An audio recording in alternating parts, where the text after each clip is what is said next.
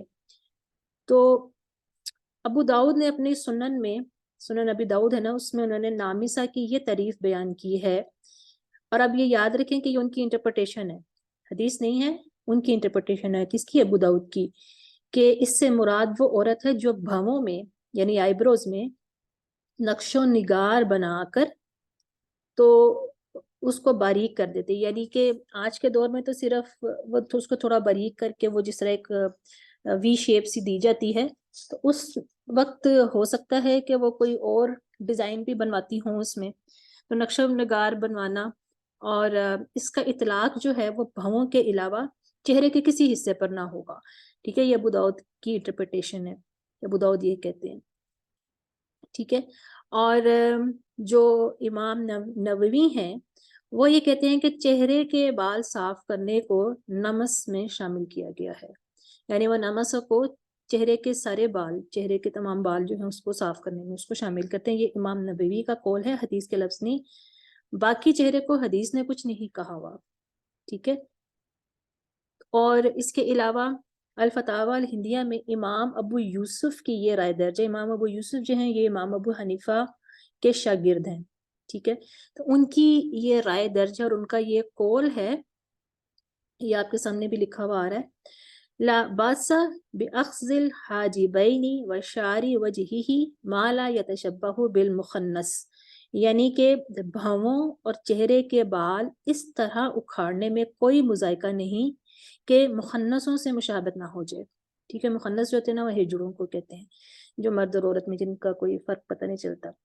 تو اس زمانے میں بھی کیا ہوتا تھا کہ جو بعض جو ہجڑے ہوتے تھے ان کے چہرے مردوں جیسے ہوتے تھے، اور ان کے چہرے پہ بال جو ہوتے تھے وہ زیادہ موٹے ہوتے تھے۔ اب عورت بننے کے لیے کیا کرتے تھے؟ اپنی بہوؤں کو باریک کرتے تھے۔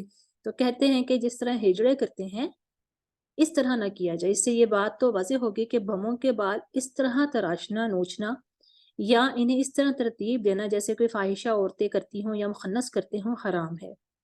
بظاہر سبب یہ معلوم ہوتا ہے کہ اللہ تعالیٰ نے خاتون کو جس حسن اور شکل و صورت کے ساتھ پیدا کیا ہے اس میں کسی کی بھویں بھاری، کسی کی باریک چہرے کی مناسبت سے بنائی گئی ہے۔ تو صرف یہ کہ اس کو ایک خاص شیپ دے دینا یہ بھی خوبصورتی کی علامت نہیں ہے۔ جو شخص خالق کائنات کے ذوق جمال کے مقابلے میں اپنے ذوق جمال کو جو تبدیل کرتا ہے اور اس کو فوقیت دیتا ہے تو وہ کوئی صحیح چیز نہیں ہے۔ ٹھیک ہے، ہو سکتا ہے کہ وہ کسی سیلیبریٹی یا کسی ایکٹریس کی شکل جیسا تو بن جائے، لیکن یہ کہ فطری جو چیز ہے اس کو اہمیت دینی چاہیے۔ پھر کیا ہے کہ دوسرا پہلو جو ہے مشابہت کا، ہم نے ابھی مشابہت کی بات کی ہے نا، تو دوسرا پہلو جو ہے مشابہت کا، چونکہ مخنث جو ہے اپنی بہووں کو تراش خراش کر خواتین کسی خوبصورتی پیدا کرنے کی کوشش کرتے ہیں، اس لیے ان کی نقالی سے بچنا اس کا ایک سبب معلوم ہوتا ہے۔ اور جیسے کہ حدیث میں بھی رسول اللہ صلی اللہ علیہ وسلم نے فرمایا ہے نا کہ من تشبہ بقوم فہو منہم، کہ جو شخص کسی قوم کی مشابہت کرے گا وہ انہی میں سے ہوگا۔ اس مسئلے پر غور کا ایک پہلو یہ بھی ہو سکتا ہے کہ آج جب بہت سارے لباس، عطر وغیرہ اور سٹائل جو ہیں وہ یونیسیکس ہو گئے ہیں کیونکہ مرد اور عورتوں کے سیم ہیں، تو کیا یہ سمجھنا درست ہے کہ صرف مخنث ہی بھووں کے بال نوچتے ہیں اور اس بنا پر ان کی مشابہت اختیار نہ کی جائے؟ تو ہم سمجھتے ہیں کہ حضور اکرم صلی اللہ علیہ وسلم نے جو بات بھی ارشاد فرمائی وہ قیامت تک کے لیے حرف آخر کی حیثیت رکھتی، اس لیے بھووں کے بال نوچنا بہر صورت منع رہے گا۔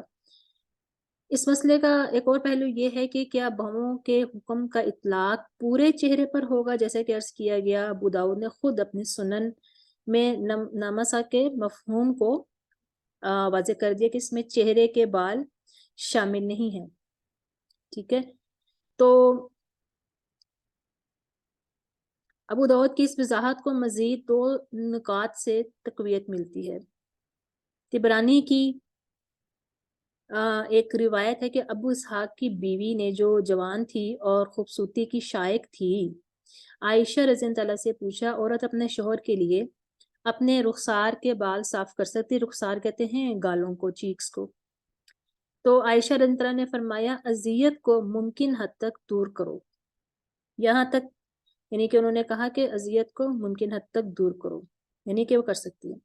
گویا جس طرح ایک شادی شدہ مومنہ کو حکم دیا گیا کہ اپنے آپ کو ایسا رکھے کہ اس کا شوہر اسے دیکھ کر خوش ہو جائے, اگر ایک خاتون کی تھوڑی یا مونچھوں کی جگہ رواں ہے, رواں کہتے ہیں چھوٹے باریک بال کو, یا وہ بال جو اتنا بھاری ہے جیسے مردوں کا ہو جاتا ہے, تو وہ اپنی نفسانیت جو ہے اس کو برقرار نہیں رکھ سکے گی, اس کی نفسانیت جو ہے وہ نہیں رہے گی. پھر مردوں کی مشابہت اختیار نہ کرنے کی حکم کی پیروی کرتے ہوئے اس سے ان بالوں کو صاف کرنا چاہیے. کیوں کرنا چاہیے؟ تاکہ وہ مردوں جیسی نہ لگے. دوسرا یہ کہ اس کی نسوانیت برقرار رہے, یہی مطالبہ فطرت کا ہے. اگر ایسا نہیں کرے گی اور اس کی تھوڑی میں بال ہیں, 3-3 4-4 انچ لمبے بال ہیں, اور مونچھوں کی جگہ کے اوپر بھی دبیز رواں یعنی موٹا رواں ہے, تو کیا ہے, شوہر جب اس کے قریب آئے گا تو اس کو یہ بات اس کی خوشی کا باعث نہیں ہوگی, تو رشتے کی قربت میں مددگار ثابت نہیں ہوگی, اور اس طرح سے پھر عدم رغبت جو ہوگی وہ ہوگی. تو اسی طرح ایک دفعہ ایک صحابی نے کسی ایک صحابی کو ایسے حال میں دیکھا تھا نا, جو جیسے کہ وہ اس طرح سے ان کے حلیہ بنا ہوا تھا کہ جیسے وہ بیوہ ہو گئی. تو انہوں نے پوچھا کہ تم نے یہ شکل کیوں بنائی ہوئی ہے؟ تو انہوں نے کہا کہ تمہارے بھائی کو نماز اور روزوں سے فرصتیں نہیں, یعنی کہ وہ میری طرف توجہ ہی نہیں کرتے. تو پھر انہوں نے ان کو, وہ جو صحابی تھے, ان کو پھر سمجھایا کہ اپنی بیوی کا بھی حق ادا کرو. تو اس کا خلاصہ جو ہے وہ پھر کیا ہے, کیونکہ ابھی کافی ساری باتیں آپ کے سامنے آ گئی ہیں تو تھوڑی کنفیوژن ہو جاتی, تو خلاصہ اس کا تھوڑا دیکھ لیتے ہیں کہ خلاصہ کیا ہے. ایک تو یہ کہ نامسا یعنی نون مین صاد جو یہ لفظ ہے, اس کا معنی بال اکھیڑنا ہے. پھر کیا ہے کہ نمبر 2 کے بال اکھیڑنے کی ممانعت آئی ہے, اکھیڑنے والی پر اور اکھڑوانے والی پر. یعنی کوئی عورت یہ کہے کہ میں خود تو نہیں اکھیڑتی, کسی کو کہتی ہوں کہ تم میرے بال اکھیڑ دو, تو جو کسی سے کروائے اس پر بھی لعنت ہے. تیسری بات, اس کا اطلاق یعنی اس کی اپلیکیشن کس پر ہوتی ہے, اس لفظ کی اپلیکیشن کس پر ہوتی ہے کہ ہر قسم کے بال اکھیڑنے پر, کیونکہ حدیث میں تو نہیں بتایا گیا کہ کہاں کے اکھیڑو اور کہاں کے نہ اکھیڑو, کیا ہر قسم کے بال اکھیڑنے پر یا کوئی مخصوص بال اکھیڑنے پر. اگلی بات یہ ہے کہ ابو داؤد نے نامسا کا معنی بہووں کے بال اکھیڑنے سے متعلق کیا ہے, یعنی ابو داؤد کے نزدیک نامسا کا معنی بہووں کے بال یعنی آئیبروز کے بال اکھیڑنا ہے, جبکہ امام ابو یوسف نے اسے آئیبروز یعنی بہووں کے بال اکھیڑنے کو مخنث کی مشابہت قرار دیا. چہرے کے بال اکھیڑنے کے بارے میں عائشہ رضی اللہ عنہا نے رخصت دیتے ہوئے کہا اذیت کو جس حد تک ممکن ہو دور کرو. چہرے پہ بال ہونا مردوں کی مشابہت ہے, یا بازوں اور ٹانگوں پر ضرورت سے زیادہ بالوں کا ہونا مردوں کی مشابہت ہے. ٹھیک ہے. اگلی بات, اسلام میں عورت کی نسوانیت کو برقرار رکھنا جو ہے وہ لازم قرار دیا ہے, اور مردوں سے مشابہت منع کی ہے. عورت کے لیے اس کی نسوانیت ضروری ہے اور مردوں کی مشابہت منع ہے. مشابہت یعنی ریزیمبلنس, کوئی عورت مرد نہ لگے, یہ منع کیا گیا. اگر عورت ان بالوں کو صاف نہیں کرتی جس کی وجہ سے وہ عورت کی نسبت مرد زیادہ لگتی ہے, تو یہ بات بذات خود جو ہے وہ غلط ہے. اب ایک اور ضروری بات یہ ہے کہ بالوں کی جو اس طرح گروتھ ہوتی ہے, اور یہ چیز آج کل تو بہت زیادہ عام ہو گئی ہے, تو یہ ایک اب نارمل گروتھ ہے بالوں کی. یہ جو اب نارمل گروتھ ہے یہ ایک بیماری کے زمرے میں آ جاتی ہے. تو بیماری کے علاج کے لیے دوا کھانا, آپریشن کرانا جائز ہے. زائد ضرورت بال جو کسی بھی ہارمونل چینج وغیرہ کی وجہ سے ہوں, ان کو صاف کر دینا بطور علاج ناجائز نہیں ہے. تو اس کے لیے الیکٹرولسس بھی اسی میں پھر آ جائیں گے, کیونکہ وہ ایک طرح سے روٹس تک جانا اور پھر اس کو ختم کر دیتے ہیں. تو تھوڑی پر یا ہونٹوں کے اوپر اس طرح کے بال ہوں تو ان کے لیے کوئی بھی طریقہ جو ہے وہ اختیار کیا جا سکتا ہے جس سے ان کو صاف کیا جائے, دھاگے سے, ویکس سے, یا الیکٹرولسس سے, کسی بھی طریقے سے ریموو کیا جا سکتا ہے. تو یہ ایک بیماری کو ہٹانا یہ ایسا ہی ہے جیسے کسی کے مثلا کسی کے ہاتھ پر کوئی اب نارمل گروتھ ہو گئی ہو یا کہیں کوئی لمپ ہے تو پھر اس کو آپریٹ کر دیا جاتا ہے. تو اب وہ بھی تو منع نہیں ہے, تو اگر وہ منع نہیں ہے تو یہ بھی منع نہیں. تو جب یہ بات سائنٹیفکلی پروفڈ ہے کہ یہ نارمل کیفیت نہیں, یہ اب نارملٹی کی طرف رجحان ہے, تو پھر اس چیز کو جو ہے وہ ختم کیا جائے گا. جو چیز بنا ہے وہ اللہ کی تخلیق میں تبدیلی کرنا منع ہے، اللہ کی تخلیق میں تبدیلی کرنا، اور یہ ایک شیطانی کام ہے، جیسا کہ سورہ نساء میں ابھی جو آتا ہے آیت ہم نے پڑھی ہے۔ تو نمسا کا معنی کیا ہوا؟ اللہ کی تخلیق میں تبدیلی، گویا بھووں کے بال اکھیڑنا، ان کی تراش خراش اور انہیں اپنی مرضی کی شیپ دینا منع ہے، لیکن چہرے کے باقی بال صاف کرنا یا بازوؤں کے بال صاف کرنا اس میں کوئی حرج نہیں ہے، ٹھیک ہے۔ اور اس میں ایک اور جو بات جو ضروری ہے وہ یہ ہے سمر کہ آپ کی آواز کٹ گئی تھی بیچ میں۔ اچھا اب آ رہی ہے؟ جی اب آ رہی ہے۔ اچھا کہاں سے کٹی؟ پچھلی بات مکمل ہو گئی تھی؟ جو آپ نے جو ایک یہ جو پیش تھا نا یہ کمپلیٹ کیا تھا، بس یہاں تک بات کمپلیٹ ہو گئی تھی، اس کے بعد درمیان میں کچھ سیکنڈز کے لیے نہیں آواز آ رہی تھی۔ اچھا میں ریپیٹ کر دیتی ہوں۔ بس اتنی سی بات تھی کہ جو چیز بنا ہے وہ اللہ کی تخلیق میں تبدیلی منع ہے، اور تخلیق میں تبدیلی جو ہے وہ شیطانی کام ہے۔ تو اگر چہرے کے اوپر کوئی ایکسٹرا بال جو ہارمونل گروتھ ہیں تو اس کو صاف کرنا جو ہے وہ کسی قسم کی حرج کا اس میں مسئلہ نہیں ہے، حرج نہیں ہے۔ اچھا اب جو ایک اور جو ضروری چیز ہے کہ بال اکھیڑنا سرے سے اگر منع ہوتا تو بعض جگہوں کے بالوں کو صاف کرنا اور اکھیڑنا خود شریعت میں اس کا حکم ہے، پسندیدہ ہے، اور ہمیں کہا گیا ہے ان کو صاف نہ کرنا جو ہے وہ بلکہ مکروہ اور گناہ ہے اور فطرت کے خلاف ہے۔ بلکہ اس میں آپ دیکھیں کہ آپ صلی اللہ علیہ وآلہ وسلم نے انڈر آرمز بال اکھیڑنے کے لیے کہا ہے۔ اگر کسی کو تکلیف یا اذیت ہوتی ہے تو وہ الگ بات ہے، لیکن فطرت کے خصال جو آپ نے بتائے ہیں یہ آپ کے سامنے حدیث بھی لکھی ہوئی ہے، میں صرف اتنا حصہ ہی پڑھ دیتی ہوں کہ ونت فی الابتی وحلق الآنا، یعنی کہ اس میں کہا گیا ہے نا کہ بغلوں کو نوچنے، بغلوں کے بال جو نوچنے اور زیر ناف بال جو ہے نا وہ مونڈنے کا حکم ہے۔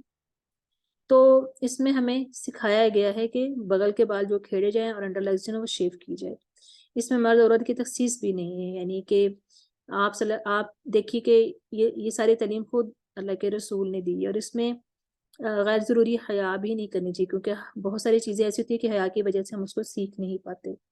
پھر اس میں بعض لوگ یہ کہتے ہیں کہ عورت کے جسم کو لوہا نہیں لگنا چاہیے، تو یہ بھی ایک بالکل بے اصل اور بے دلیل بات ہے، ایسی بھی اس میں بھی کوئی جو ہے وہ نہیں ہے، ممنوع نہیں ہے کہ لوہا نہیں لگانا چاہیے یا ایسی کوئی چیز نہیں لگانا چاہیے، تو اس کی بھی کوئی جو ہے اصل نہیں ہے۔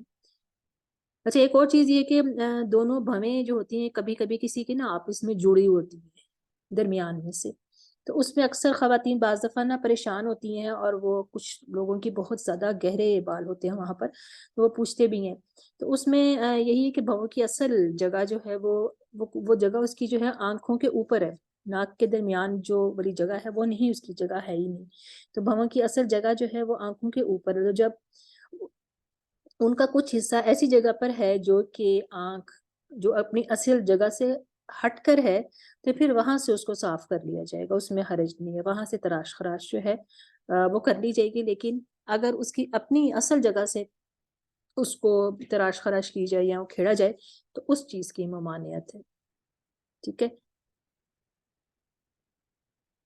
چلیں ہم بریک لے لیتے کیونکہ پھر اگلا ٹاپک اگلی اس میں شروع ہو جائے گا، تھوڑی سی 10 منٹ کی بریک لیتے ہیں اور اس کے بعد پھر ہم جوائن کرتے ہیں۔